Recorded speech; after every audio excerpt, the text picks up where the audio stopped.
So we get Outdoors Nation. Today I get to talk to another awesome outdoor dude. Parker Thomas is the founder of Tashtego. We'll find more out about that.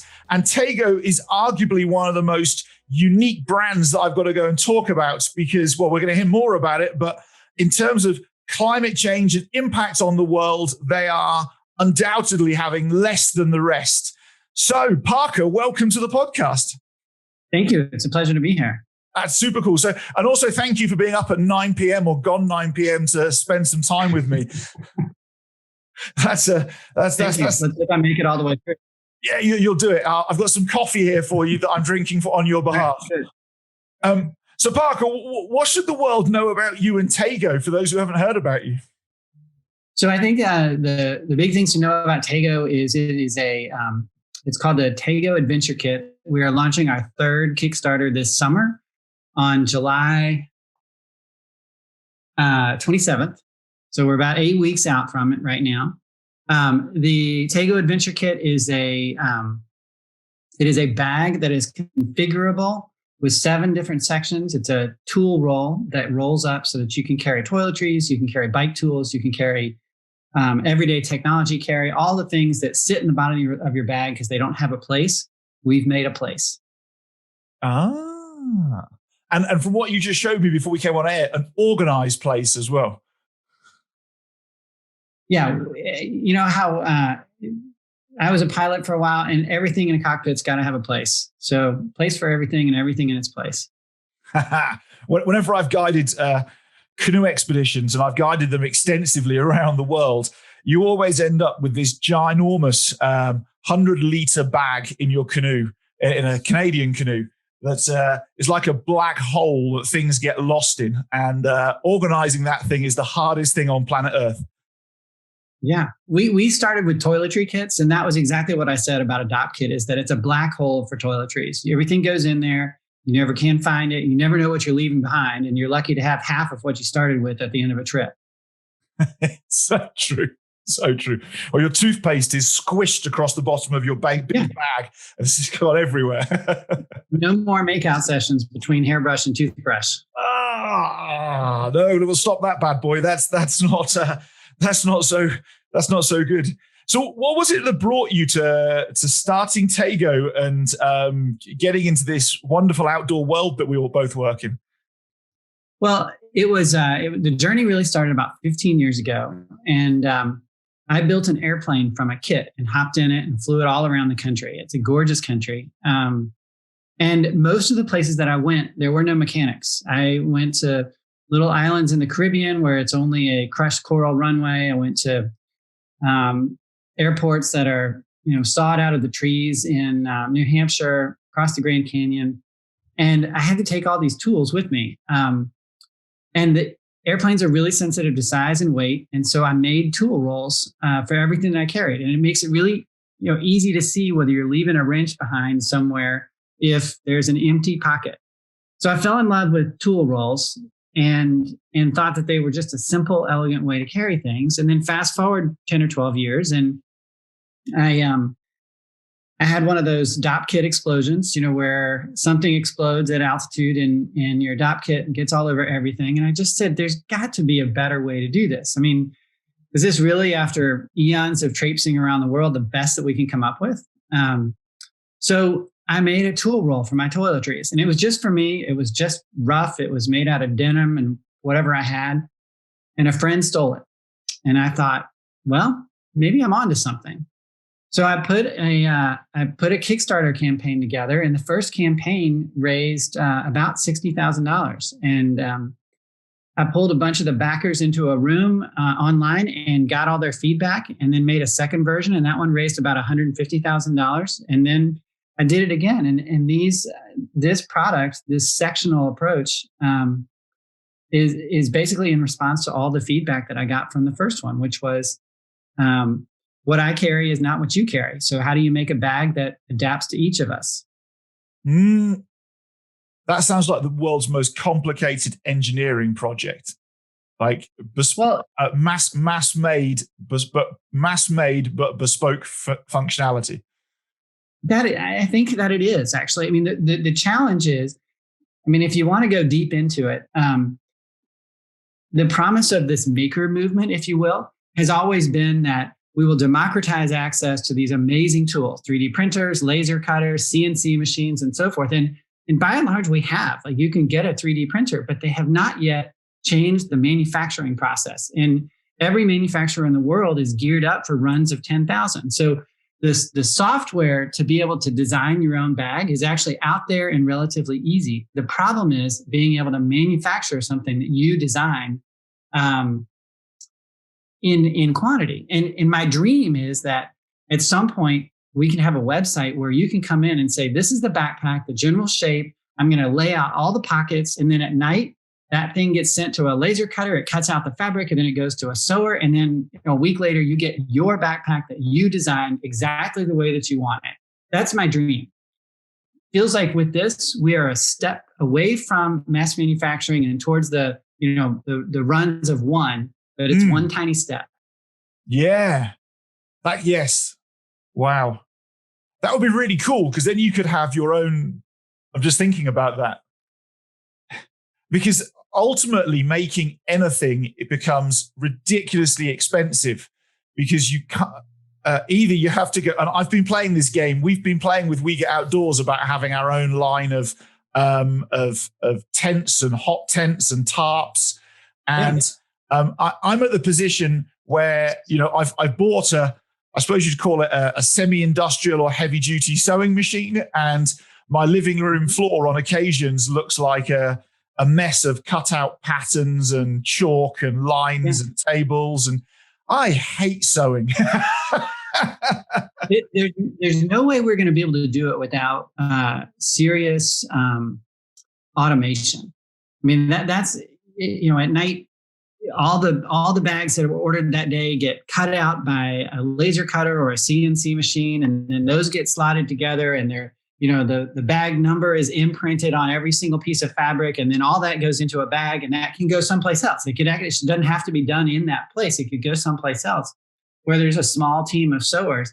Like, I can kind of see it, and I'm sure that I don't grasp all the difficulties involved, but it just seems like that we should be closer to being able to do that. You can go into Starbucks and order the coffee, 3 espresso frappuccino with pumpkin flavor that you want. You can order jeans that fit the flavor, the shape of your butt. You can get suits.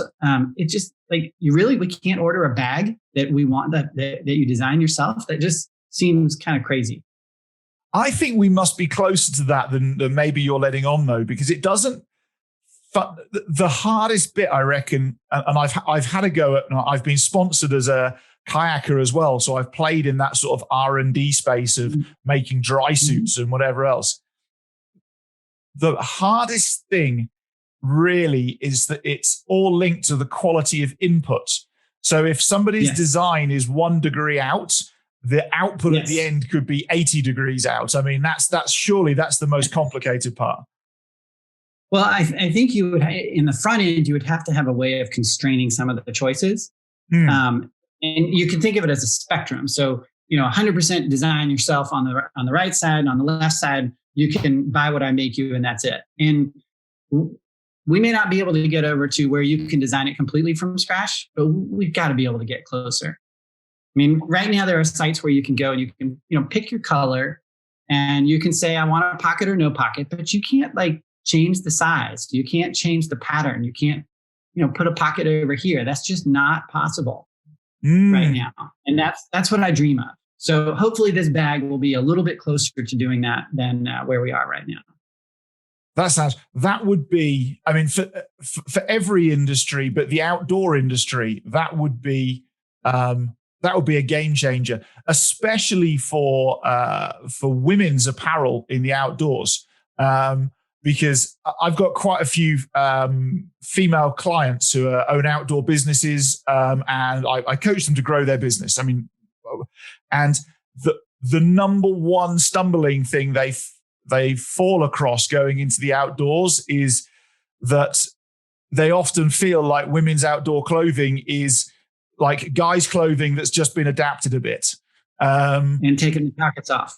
Yeah, they've taken some pockets off, and it's the same color or it's pink. Yeah. Right. And there's no there's nothing really in the middle, and they feel, and I'm probably going to get slapped on YouTube for saying this, but they feel that there's far more variability in female body shapes and sizes than there is in male shapes and sizes. And so the sort of off the peg type garment is designed for a stereotypical lady, but there isn't really a stereotypical lady. That's their feeling towards it. And we both know that feeling drives purchasing decisions. It's not actually the fact. Well, I think it would be easier to start with bags than it would be with clothing because there's fewer. I'm going to dodge that one. There's fewer fitting issues, and it would still be more. And it's not for everybody. Like everybody in the world is not going to want to design their own bag, but I think there are enough out there that could be a really good, interesting business. Like, for the people that these are the ones that we have this program called the Tashtego testers that. They're the ones that they get a bag and they're just like, why didn't they ask me how this should work? Or why did they just can't stand that it doesn't work right? And those are the people that would sign up. They're the ones in the testers group that, you ask them anything about a bag and they're going to have an opinion about it. And in a well-informed opinion, those are the people that are going to sign up for something like that. I agree. And I have to be honest, I would be one of them. You would. Yes, you would. Guaranteeably, I've been working in the outdoors since the age of 16. So I guess we're on for almost 30 years now. And I've got very close to my perfect backpacks, very close. And Carrymore, the backpack manufacturer who was originally based in the UK, they've got a special forces range of backpacks. And those 2 or 3 of those are the closest to my version of perfection that I've ever had. They're quite expensive as well, actually.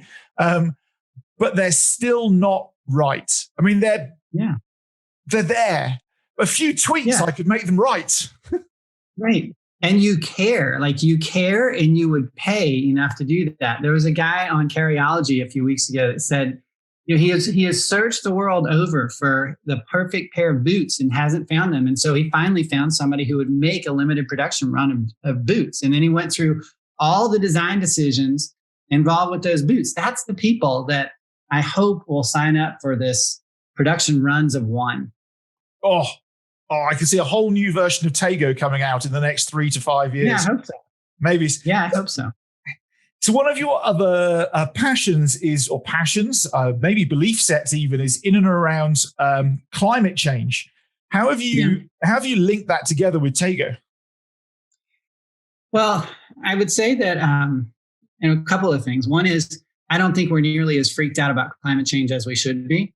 So the level of alarm that is, I think, appropriately rising in society is good, and we're nowhere near alarmed enough to be able to make the serious changes that we really need to be. I mean, we basically have to redo our entire energy system. The oil and gas industries have to just cease to exist, and I'll probably get in trouble for saying that too. But it has to happen, and I think that I don't believe that capitalism is the enemy. I think that capitalism needs guidelines. And so what I'm trying to do with Tashtego is we are among the first companies to sign up for a new organization called Climate Neutral.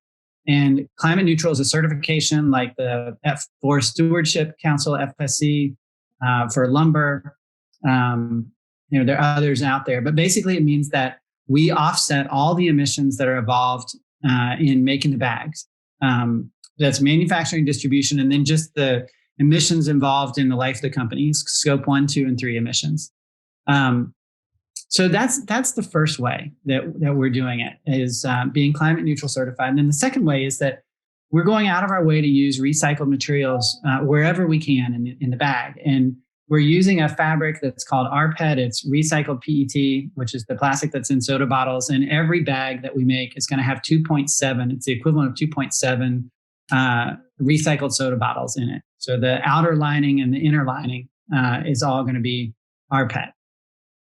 Wow. So, okay, now we're going to step into the climate change. I think we'll call it a rabbit hole briefly, or maybe not briefly. We'll see where we go to with it. But you said we're not alarmed enough.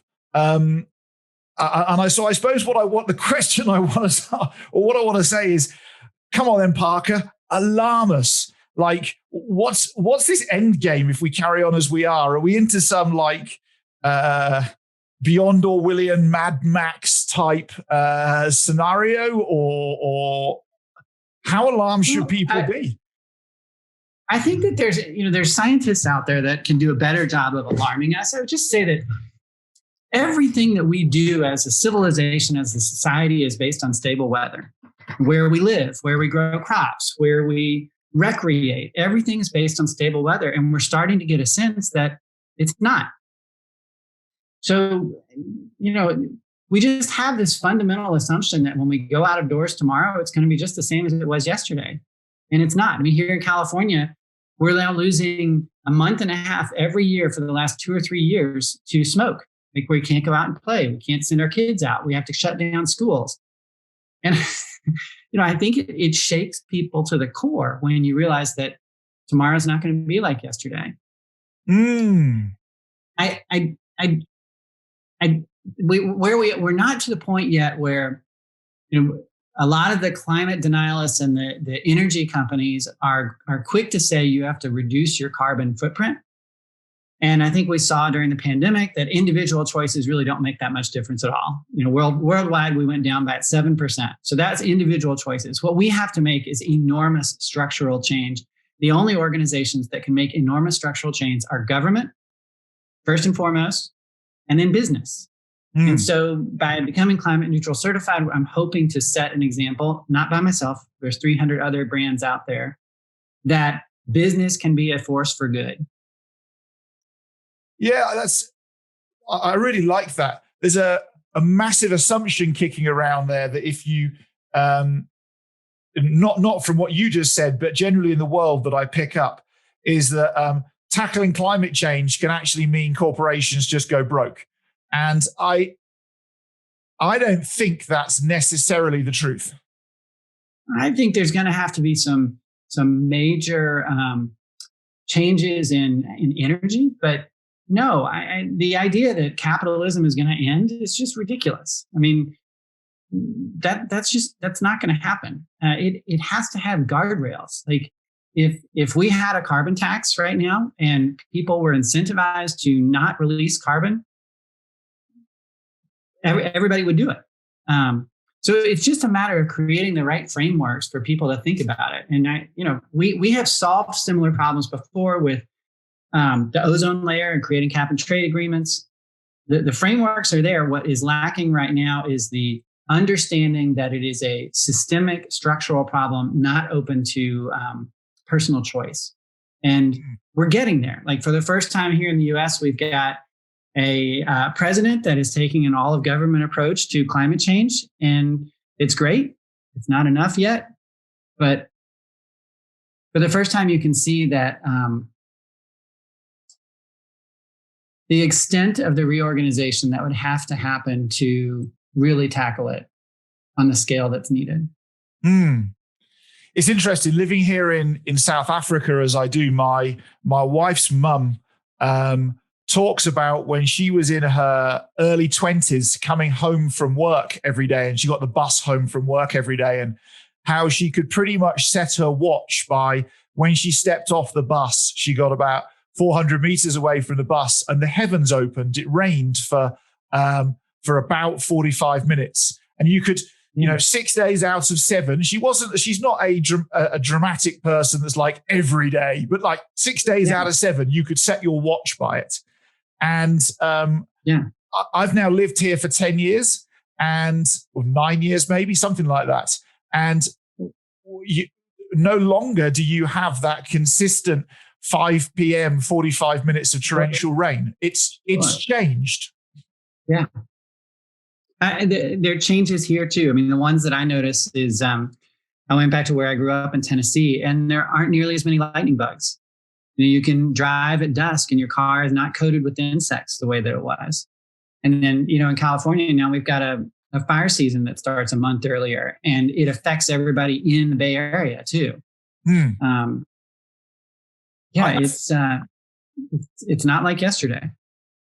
Yeah, I think one of the biggest steps forwards we've taken with this recently or recent years is switching from the idea of global warming, and it's only verbiage change really, but changing the view from global warming to climate change. Global warming, it just brings about so much. It isn't. It is. It's El Nino. It's a natural phenomenon. It's not. It's man-made. It's organic. It's blah blah blah. Yeah. I don't think if anybody studies history of any shape or form, even recent history for the past 10 to 30 years, we can't deny that the climate is changing about us. Yeah, I think global warming is not quite the right term, and climate change still feels kind of benign. Global weirding feels a whole lot more appropriate to me, because some places, it seems kind of funny, but that's what it is that the weather will be strange. That some places will be wetter, some places will be drier. A lot of places will be drier. It'll be colder. Our entire civilization, where we live, where we farm, where we travel, is based on stable weather patterns, and they're not. Yeah, it is the weird global climate. So climate weirding, was that what you just said? Global weirding, yes. Global weirding. That feels like it kind of sums it up to me, is that it is no longer stable. It is no longer like what we expected from, it's like what your wife said. Every day since we were a child, the weather has been like this. And I don't feel like I'm that old, but if I can see changes over the course of 50 years, it's happening. Yeah, it's undeniable. And so the thing that strikes me the most is you get people like Elon Musk, who I believe has basically said, it's too late, give up, go to Mars. Do you reckon that's truthful, or do you think we can stop it, or put the brakes on, or what do you think? Well, I think that's pretty defeatist myself, and that it's unrealistic. We have 7.5 billion people on this planet. Are we all going to go to Mars? No. The wealthiest might be able to go. The rest of us would be stuck here. So I feel like comments like that, and the idea that we should seed the heavens with minerals to change the climate, all of that serves to detract from the focus on changing today. Almost all of the technologies that would solve climate change right now exist right now. They just have not been deployed at a scale that is commensurate with the scale of the problem. And that requires political will and governments. And that's what's missing. So, how many people have we sent into space over the history of mankind? I don't know, a couple hundred tops. So the idea that we're all going to go to Mars, where there's not even an environment, that just is ridiculous. But they still would need Tashtego bags to store all their stuff in, like when they go to Mars. If you're going to go, here's how you stay organized. Yeah, it's lightweight. Ultimately, maybe you should just go and join Elon Musk's, what's it called? It's not Starlink. Is it Starlink? Whatever he calls it. You could supply a Tashtego bag to every single person going to Mars. And if he achieved 7.5 billion, you'd be golden. Yeah. Your way? We would love the opportunity. Thank you. Yes. The official. I think that we've got everything that we need to solve the problem. We just haven't. The thing that is missing is the systemic approach and the political will. And it feels like for the first time we have a president in office, at least in the US, that is willing to expend a significant amount of political capital to do that. It's still not enough, but boy, is it a step in the right direction. Yeah, and it's a hard thing because I guess the way of making that change is as you said, if there was a carbon tax, for instance, brought in by the government, big business would adapt its practice to not pay that tax. There is a mitigating, however, factor is that big business sponsors those people usually to get that office, and so there's there's like a co-joining of challenges of how do you actually maybe even change some of that political structure, maybe making it more independent. I don't know what the answer is, so that big business can't say, we don't want to risk changing our practice or have that tax. Therefore, we're not going to sponsor you, George, to become have a seat in the Senate or something like that. And I don't know, how do we start to adapt that? Well, I think there's a couple things in there. So, the idea of a carbon tax is sort of like a cigarette tax. You want the tax so high that you get no revenue from it at all, right? Mm-hmm. It is strictly a disincentive. I mean, New York instituted I talk about this with my kids a lot. New York City, a tax on cigarettes that was so high that it drove down smoking rates. The side effect was it also created a huge black market in cigarettes from New Jersey. But you want that tax so high that the revenue from it is absolutely zero. Mm. So that's kind of the framework that you want. And as to whether businesses will try to escape or evade the tax,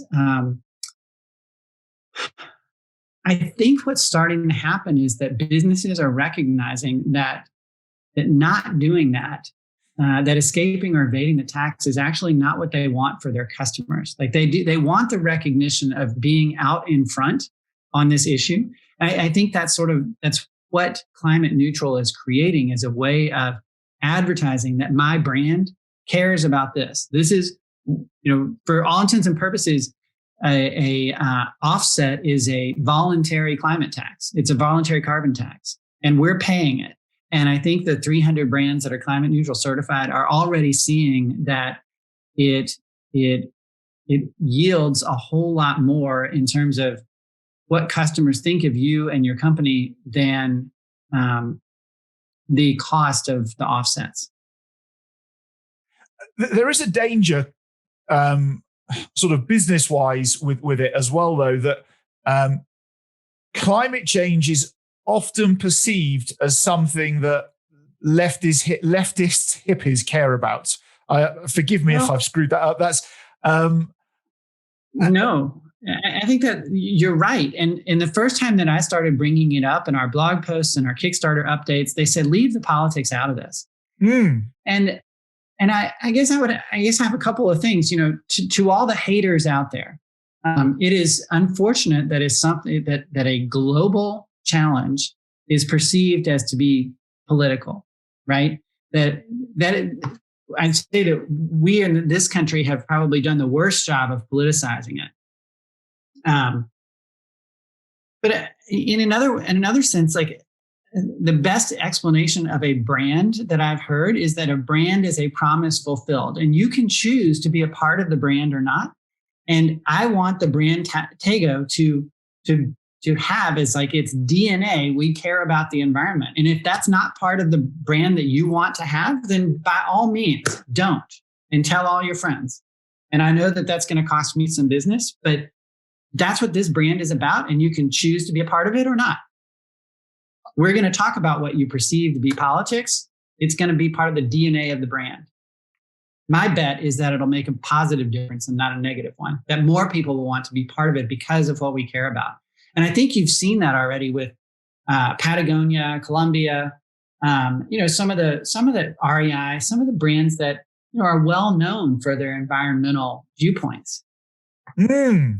It's interesting. I'm writing a book about being a dad at the moment, and it's some experiences and some stories and some questions that I think that dads should dads should ask themselves. The world for a dad has changed dramatically since we were kids. When I was a kid, I had a stay-at-home mum. My dad went to work, did everything he was supposed to in the 1970s, or 1980s, made good money, paid the bills, was exhausted and slept at the end of the day, slept and didn't see much from him at the weekends. I mean, that was until I became a teenager. And I now look at, and I don't know how your family's set up, but my wife is a counseling psychologist. She's got a therapy practice that is full. And suddenly, as I'm having to do all sorts of things as a dad that my dad never, ever touched, cook, school run, so on and so forth. And one of the things we talk about is, I'm talking about in the book, is a chapter on bravery. And like how actually, if we carry on with being a dad as our parents or our dads were, we're actually forcing our kids to have to be significantly braver in the future and forcing them to because of our lack of bravery to adapt now. And a lot of that's to do with a lack of foresight for what the future will bring if we don't adapt. Yes. And an appreciation of time as well. I think so many people carry on as though the world will be like it was in 1990, for instance, for the next 5 centuries. So why adapt? Why change? Why do anything more differently? And I don't know where it stems from, but that it's almost like we have a lack of bravery to appreciate truth. So how do you teach bravery then? That to me, how do you teach it? My wife is an educator. She would say that is a failure of education right there. The ability to understand, to interpret, to have the courage to deal with truth. So I don't think that bravery is a choice, is an informed choice that you can make, in my opinion. An informed choice that you can make when you have the right fact in front of you. And I would argue that, but partly because of like partisan politics and no real messaging coming from somewhere sensible in the middle that everybody can appreciate. I think that's a real challenge. Polarization. I think that's a massive challenge. And educators, unfortunately, often come from a more from one side, and business often comes from another side. So there's kind of like a partisan politics part playing there. So, but I don't think that people have enough solid data put in front of them that is unequivocal and given to them in a way that they can engage with.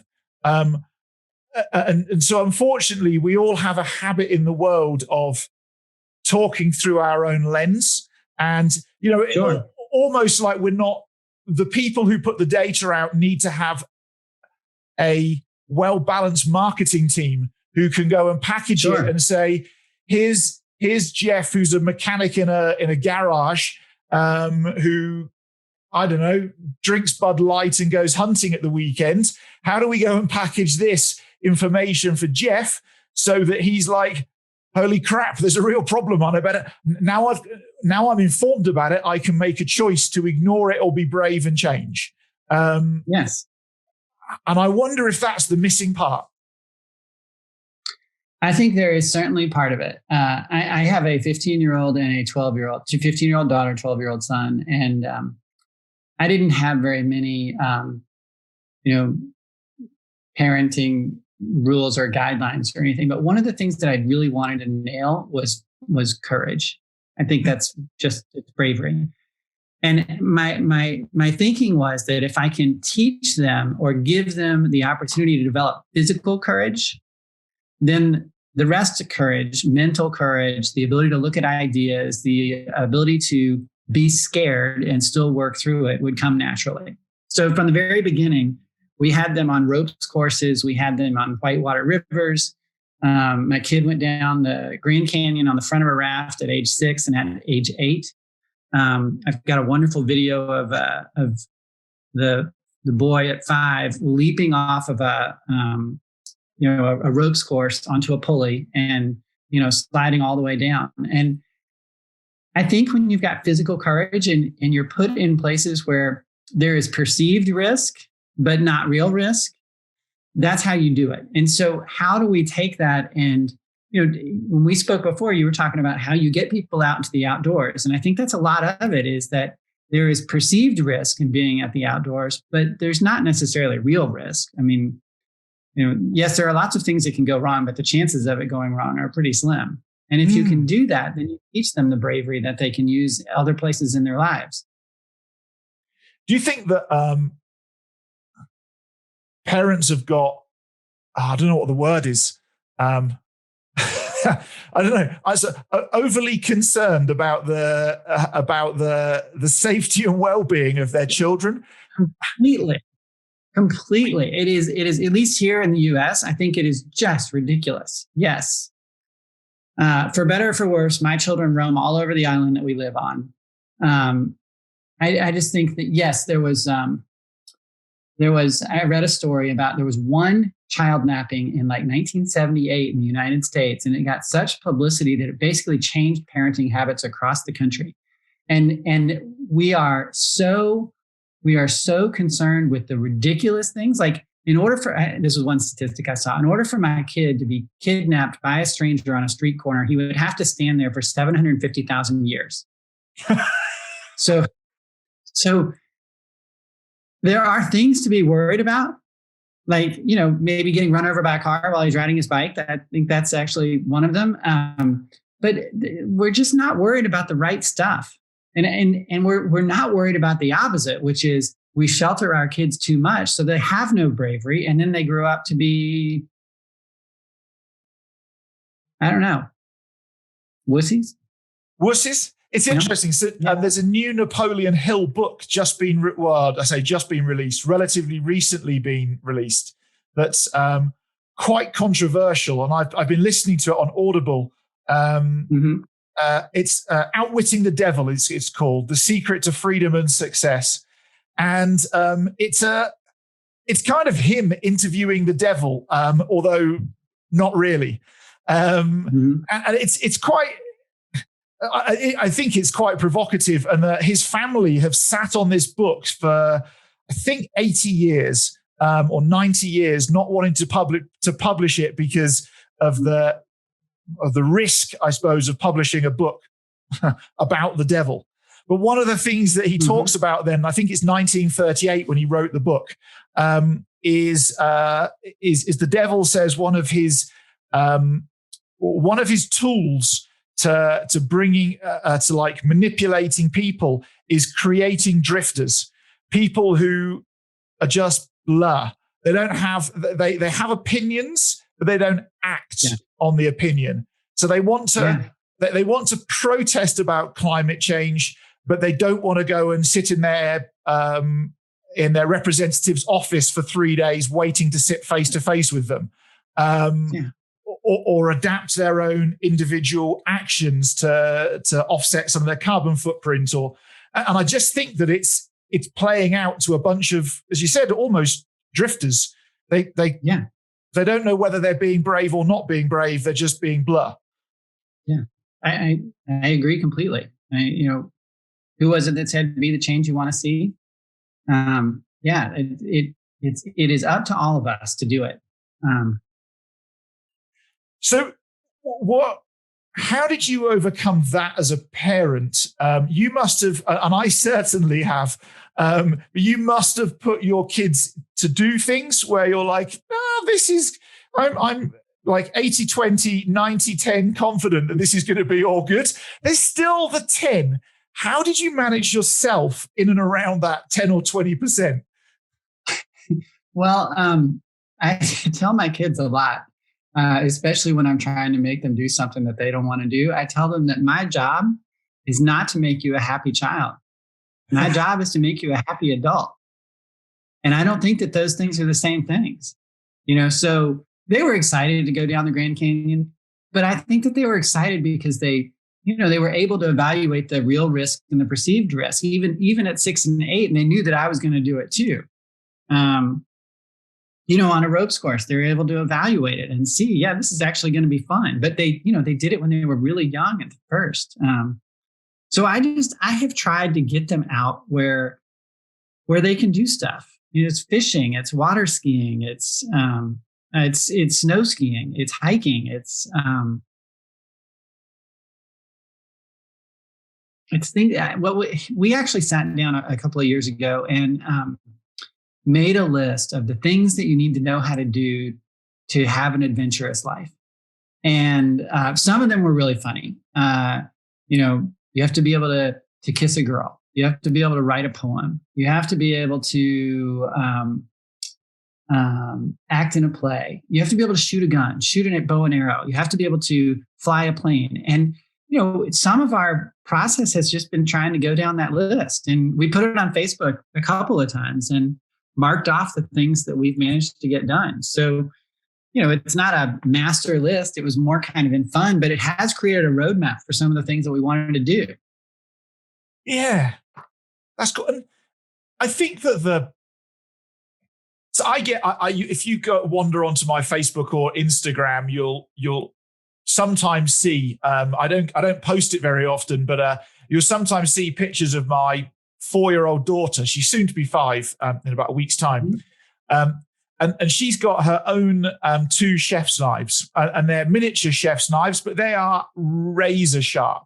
And of an evening, because my wife's a psychologist, I make supper because, psychologists generally work most when other people aren't in the office. So she works in that evening supper time. And so my daughter sits on a stool at the island in the kitchen and she cuts up all the vegetables for supper. And I get this weird mixture of reactions of, that's really cool, but I couldn't do it. I couldn't trust my kids to do it. To, you must be crazy. To, what if she cut herself? She's cut. She's been doing it now for 2 years, since she was 3. And she has cut her left index finger minutely. Like, we didn't even use a plaster. It was that minutely in that 2-year period. And she is immensely responsible with that knife. And I think people think their kids are stupid. If you treat your kid like they're stupid and untrustworthy, they probably will end up being stupid and untrustworthy. We had a neighbor once who his kids had done the laundry. And I said, what? You let them do the laundry? And he said they want to be competent. So you as a parent need to create as many situations where they get to be competent. And what if they cut themselves? They might. I can tell you, when I cut myself, I sure remember it, right? I have done just about every stupid thing with a tool that you could do, and I'm still here to talk about it. I can show you scars up and down my hands about it. My daughter was 3 years old when she shut her first pocket knife on her finger. I was so proud. So I think, they might cut themselves. I expect it will leave a lasting impression too. Well, it's an understanding of how do you learn the fastest as a human being? Yes. And it's through practical experience that often doesn't go well. Like, that's the secret to learning the fastest. I think there was some funny saying I heard that is like, experience is what you've been. No, you're going to have to cut this out because I can't remember it. But it was like experience is intelligence applied to, judgment is intelligence applied to experience. That's what it is.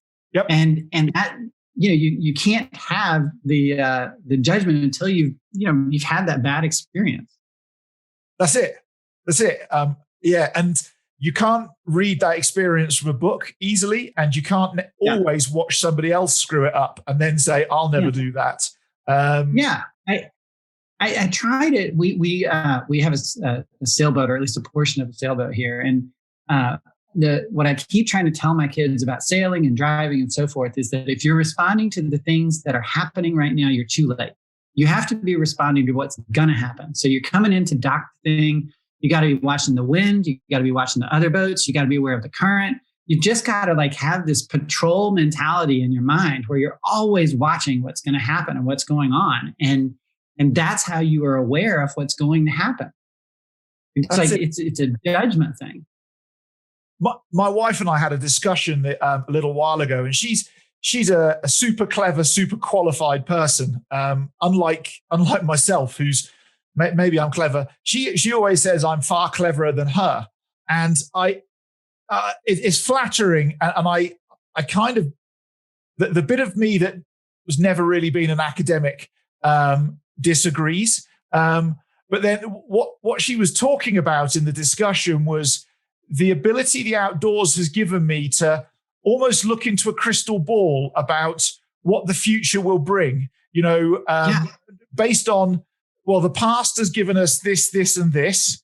And so like with the sailboat, last time I docked, the wind suddenly funneled off the land in a weird way, and it had this impact on the boat. I'm pretty sure in this circumstance, that's going to happen again. Therefore, I should do X, Y, and Z. Right. Like that really is intelligence.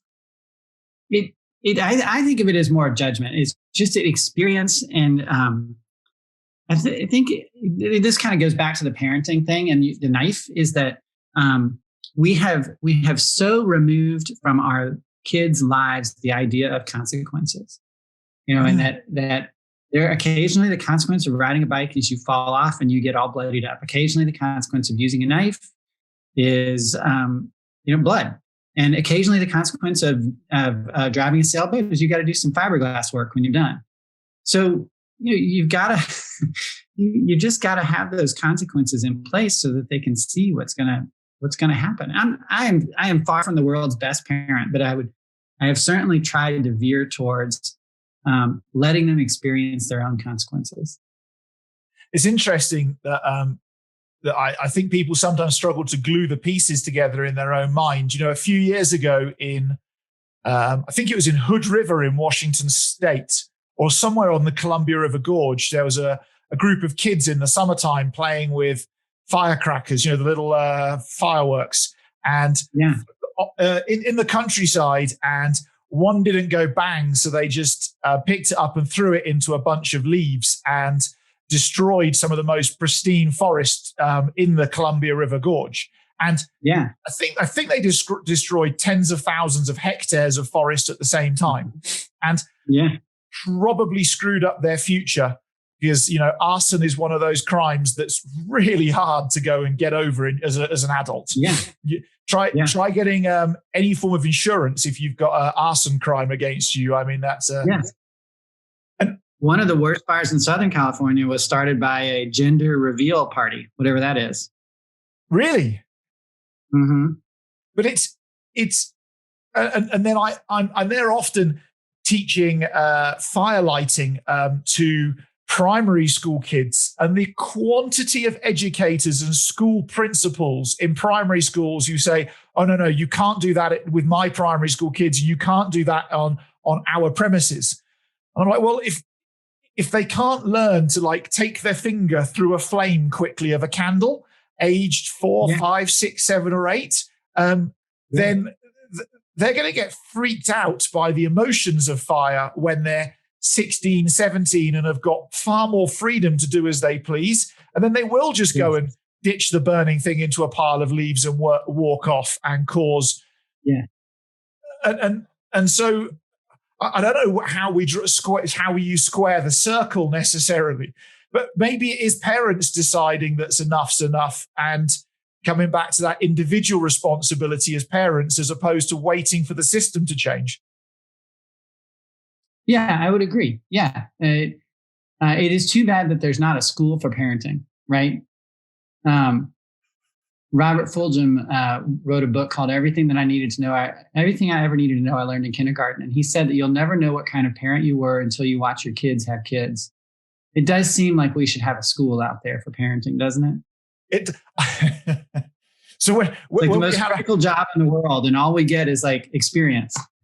No theory, no practice.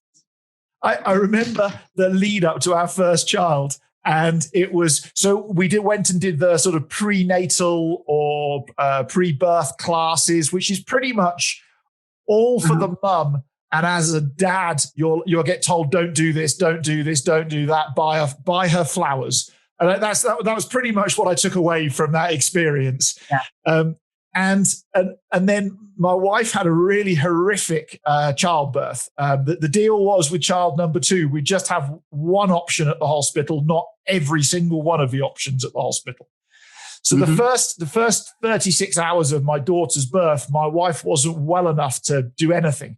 So I was in this hospital room, and suddenly there's me and there's this little thing that I've never touched or held a version of it before, now known as my daughter. And I'm like, holy crap, I'm responsible for that. And when you learn to drive a car, there's a manual. When you learn to fly a plane, there's a manual. You know, when I'm a skipper like you, a sailing skipper. So so when I learned to sail, where frankly I could kill a lot of people who are my passengers on my boat, there was a manual. And now you give me this other human life, and there is no, like, where's the manual? Yep, I'm with you. Yes, I agree that there should be a manual. Fortunately, they are made rubbery and flexible when they for the first 9 months or so. That's it. Cool. All right. So Parker, what's your overriding thought that you'd like to pass on to the world around Tashtego, around climate change, taking action? I don't know, anything you like. What's your message to the world? I would say, boy, that's a big one. I would say this, that when it comes to climate change, our individual actions are not going to be big enough. We have to change the systems around us. And the only way to do that is through government, through politics, and through business. So figure out how to get involved. Cool. Love it. Get involved, take action. And so we've got your third Kickstarter and your what started as a tool roll now into the most amazing thing ever for storing, frankly, successfully storing almost everything in a bag. How do people engage with that? How do people engage with you? What's the best way of them coming and exploring this incredible bag in a bag that's bespoke and that everybody can use it differently? So what's the best way? We're going to go live on Kickstarter on July 27th. And you can find our other previous campaigns under Tashtego if you just search for Tashtego on it. And you can come to our website at gettego, gettego.com. And live on the 27th. Come see it, please, and back the campaign. Awesome. I can't wait. And I will be there on the 27th of July. And for those who are looking for those links, they will all be in the description beneath here when this goes live on YouTube and all the podcast platforms. But apart from that, Parker, thanks for your time. Thanks for letting us step into the deep rabbit hole of the impact of climate change, parenting, how to store gear effectively in a bag, and 15 million other things. It's been a great experience. Thank you so much for having me. I didn't think that we'd head towards fatherhood. I'll just leave you with my favorite story of a job interview that I had. They said, "What is the best title that you've ever had?" And I said, "Papa." And I did not get the job. Oh, well, you didn't want that job anyway. I think we'll just leave it there. Anyway. It wasn't meant to be. Parker, stay awesome, and I look forward to having another chat with you, maybe after the Kickstarter later this year, to find out how it's all gone and how we can all change the world together. Thank you so much. Thanks so much for having me. Bye now. Bye.